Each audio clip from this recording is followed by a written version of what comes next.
Hello, hello. How are you? It is Thursday. So, y'all know it's time for Money Talks with Mitchell Consulting.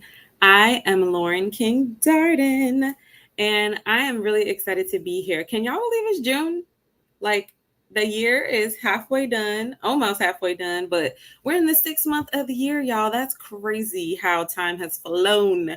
But I think it's a good time to reflect. I mean, last month we spent a lot of time talking about our mental health and understanding what we need and how what we do and the things going on can impact our mental health. But this month, we want to reassess and we want to talk about your pricing.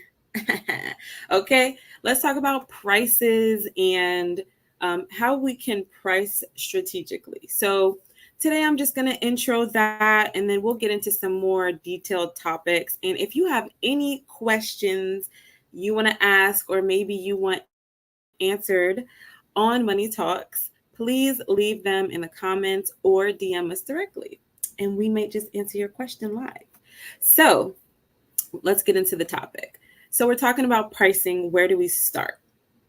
Honestly, a lot of people don't really think about the end goal in the beginning. So the end goal for business is what?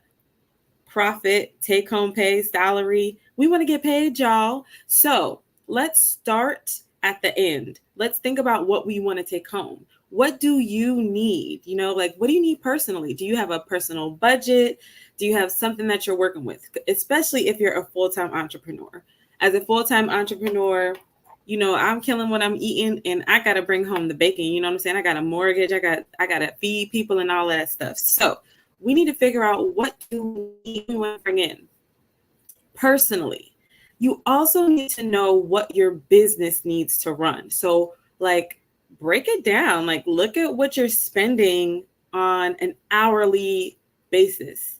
Like how much does it cost for me to operate this business on a monthly basis, weekly, daily, hourly? What does that cost for you? Because as much as we want to think that all of our efforts are going straight toward client delivery, there's a lot of overhead. There's a lot of things we have to take care of to just operate, and it costs money. So when you're thinking about pricing, think about, okay, what do I want to bring home? And in conjunction with what my business needs, what is going to be that dollar amount that's going to bring in enough to cover all of that and allow me to get paid consistently. So we talked about this a little bit before, but what I want you to do is figure that out. What do you need, right? What do you need to take home? And then like double it. And then you can make that a goal for your revenue for the year, right? Like I want to bring home $100,000, and to cover all of my business expenses and my salary, let's try to bring in $200,000, right? That's very simple math. It's not going to, it's not a one size fits all thing, but start to think of things simply like that. And it can help you really break down your prices, right? So then let's take it a step further. I figured out that top number of what I want to bring home, $200,000. Now, based on the services or products that I provide, like how realistic is it for me to do that with what I'm providing? Do I have enough clients? How many clients do I need to get to that number? So it's setting a goal, right? If you're thinking about it from like, how many clients do I need to put that number? If it's very unrealistic, especially for service-based businesses where your numbers can be quite arbitrary, it can feel like they're arbitrary at times. If I'm putting out a certain amount of hours to do a service and I'm seeing that I always feel upside down and I'm not bringing enough to cover things, there could be an issue with your pricing. So that's what I'm saying. Start at the end and then take it back to the beginning and then really think about, are my current prices even where they need to be? Like, let's reassess that in June. Let's do that on the halfway point. Let's figure it out because the way you price things is really going to impact a lot of things. It's going to impact what you can pay people, So try to start at the end, take it back, and think of it that way. Think of your needs first. The next thing I want you to think about when you're thinking about how am I going to price my products? How am I going to price my services? What is the value? And I always say this, you need to know your worth. It's just like dating. Just like dating, you need to know your worth when you are valuing the cost of your services. Know your worth, know your value, and be able to communicate it effectively to the people you are trying to bring in to your business, to your client base. Know your value and be able to communicate it. Know your worth, but also understand the needs of the people that you're trying to, understand the needs that you're trying to meet with your services, and try to also understand the value that people attach to that service. So if you're meeting a high dollar need, like I have to go to the doctor and, I can't function without a tooth in my mouth, or, I'm going to the dentist, that's going to be value very high to me because it's a very high need, right? So if you are addressing something that's very high, considered a, what is that word, y'all?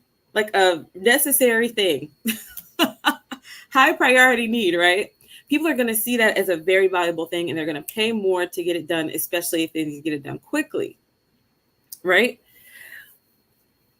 If you are addressing a need that may be considered less of a priority, how are you going to communicate that value to people so that they understand why they're paying for it?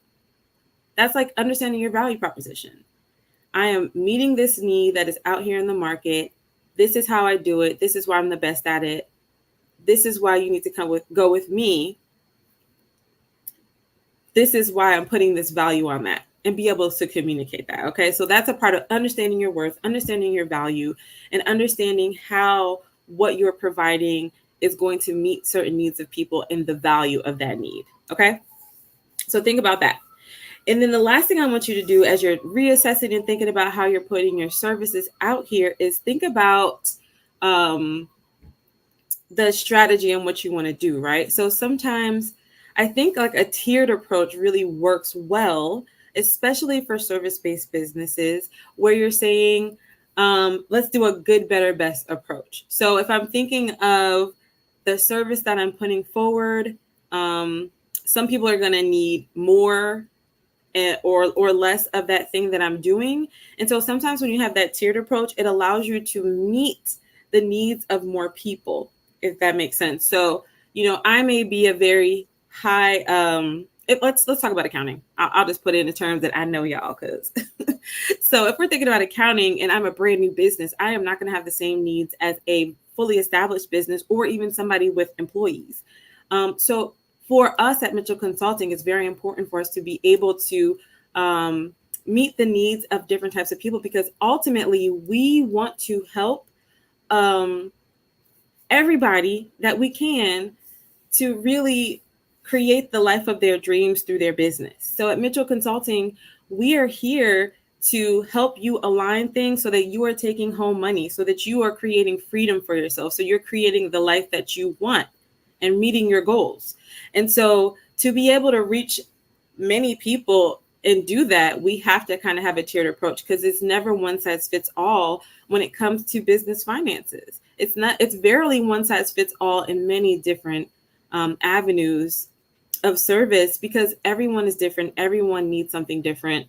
And so when you have that tiered approach, you can really meet the needs of many by still giving your same services, but deciding your level of service at each tier, and then deciding a different price at each tier based on the people you interact with. So that's just a couple of tips that I wanted to give you, how you can start thinking about your pricing and how you want to bring it to people, and understanding your value, understanding what you need, and really like taking a very strategic approach to how you're pricing out your services in particular. Now, I know product-based businesses may have a very different way, but I do still think that these basics can help you figure out at least what you need to bring in to meet some of those goals. So you want to meet your personal goals. We want your business to flourish. We want you to be able to hire people and really become an economic power in your community. And I do think that these couple of tips, just starting off our pricing month, will help you to start thinking about how to really focus in your pricing and make sure you're pricing so that you are really taking home money consistently and having a profitable business. Okay, guys, I hope that has helped. Just to recap, understand what you need and the cost of your business so that you can make a decision on what you need to bring in. So setting those goals. Understand your value, understand your worth, know that you are worthy, and price your services and products to match that worthiness, to match that value. And then think about how you can meet the needs of many people. And, one of the examples of that is using tiered pricing. So I hope that's helped you today for Money Talks. If you have any questions, again, please put them in the comments or DM us. I am Lauren King Darden. This has been Money Talks with Mitchell Consulting, and I will see you guys next Thursday. Bye.